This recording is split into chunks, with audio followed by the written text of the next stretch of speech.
একা লড়াই করতে ভয় পাচ্ছেন? Then this video is for you. কখনো পাহাড় থেকে নেমে আসা ঝর্ণা দেখেছেন? তার পথে যত বড়ই পাথর আসুক না কেন, সে কিন্তু থেমে থাকে না। সে জানে তার গন্তব্য কোথায়, এবং আপনার জীবনের সমস্যাগুলো সেই পাথরের মতো। আপনি কি সেই পাথরের সামনে আটকে থাকবেন, নাকি আল্লাহর উপর ভরসা রেখে নিজের পথ নিজেই তৈরি করবেন? আর এই পাথর ভাঙা মাইন্ডসেট কি করে করা যায়, আজকে আমরা ইনশাল্লাহ সে বিষয়ে জানবো। দেখেন, আমরা যখন বিপদে পড়ি, আমাদের কিন্তু প্রথম যেই চিন্তাটা মাথায় আসে যে কোনো মানুষের কাছে ফোন দিয়া বা কারো কাছ থেকে হেল্প নেওয়া। কিন্তু আপনি কি জানেন, বেশিরভাগ মানুষই আপনাকে বড় জোর সান্ত্বনা দিতে পারে, কিন্তু সমাধান নয়। প্রকৃত সমাধান তো আপনার নিজের ভেতরেই লুকিয়ে আছে। কারণ আপনি যদি আল্লাহর উপর ভরসা রেখে সেই সমাধানটা একটু ঠান্ডা মাথায় নিজেই সলিউশন করার চিন্তা করতে পারেন, তাহলে আল্লাহ আপনার সেই পথকে অনেক সহজ করে দেয়। কল্পনা করুন তো সেই মুহূর্তের কথা, যখন ইব্রাহিম আলাইহিসসালামকে আগুনে নিক্ষিপ্ত করা হয়েছিল। তিনি কিন্তু বলেছিলেন, আল্লাহ আমার জন্য যথেষ্ট। সুবহানাল্লাহ। আল্লাহর উপরে এই তাওয়াক্কুল, এই বিশ্বাসই কিন্তু তার সেই কঠিনতম আগুনকে শীতলে পরিণত করেছিল। তাই আপনার জীবনের আগুন নেভানোর জন্য কি আপনার সেই বিশ্বাস আছে? তাওয়াক্কুল বা আল্লাহর উপর ভরসা করে থাকা মানে হাত পা গুটিয়ে বসে থাকা নয়, বরং এটির জন্য নিজেকে সর্বোচ্চ চেষ্টা করতে হবে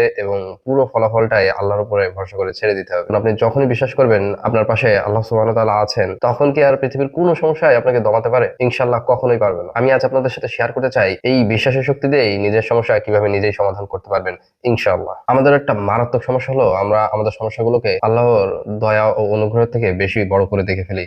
নাউজুবিল্লাহ। আমরা ভাবি এই চাকরিটা না হলে কি হবে, এই অসুখটা কি কখনো সারবে। এই একটা নেগেটিভ চিন্তায় কিন্তু আপনার কর্মক্ষমতা কমিয়ে দেয়। আমরা অন্যের করুণা খুঁজি, অথচ আমাদের ভেতরে যে অদ্ভুত সম্ভাবনা আল্লাহ দিয়েছেন সেটাই ব্যবহার করি না। এই মানসিক দাসত্ব থেকে মুক্তির উপায় কি? এটার জন্য প্রথম স্টেপ হচ্ছে নিজের দায়িত্ব নিজেই নেওয়া। আল্লাহ বলেছেন, তিনি ততক্ষণ কোনো জাতির ভাগ্য পরিবর্তন করে না যতক্ষণ তারা নিজেরা তা পরিবর্তন করার চেষ্টা করে না। সমস্যার সমাধান আকাশ থেকে কিন্তু টপকে পড়বে না। এর জন্য আপনার নিজের দায়িত্ব নিজেই নিতে হবে। আপনাকে কাজ শুরু করতে হবে। স্টেপ 2, দুশ্চিন্তা ত্যাগ করে কাজ করা। যখনই নেতিবাচক চিন্তা আপনার মাথায় আসবে, জাস্ট এইটা বলবেন, আল্লাহ আপনার সাথে আছে। এই একটা সিম্পল পজিটিভ থট যদি আপনি আপনার ব্রেনটে ঢুকায় নিতে পারেন, ইনশাআল্লাহ আপনার দুশ্চিন্তা নিজে থেকেই পালাবে। এই একটি বাক্য আপনার মস্তিষ্কের ভয় দূর করে দিবে, এবং যখন আপনার দুশ্চিন্তা চলে যাবে, তখনই আপনি ঠান্ডা মাথায় সঠিক সিদ্ধান্ত নিতে পারবেন ইনশাআল্লাহ। স্টেপ 3, দোয়ার সাথে চেষ্টার সমন্বয়। তাহাজ্জুদ বা সেজদায় আল্লাহর কাছ থেকে শক্তি চান, এবং দিনের বেলায় সেই শক্তি দিয়ে সমস্যার মোকাবেলা করুন। মনে রাখবেন, আল্লাহ বীরদের পছন্দ করেন, অলসদের নয়। আর একজন মুসলিম কখনো অলস হতে পারে না। আশা করি এই 3টা স্টেপ আপনার পরবর্তী যে কোনো সমস্যার সমাধানের জন্য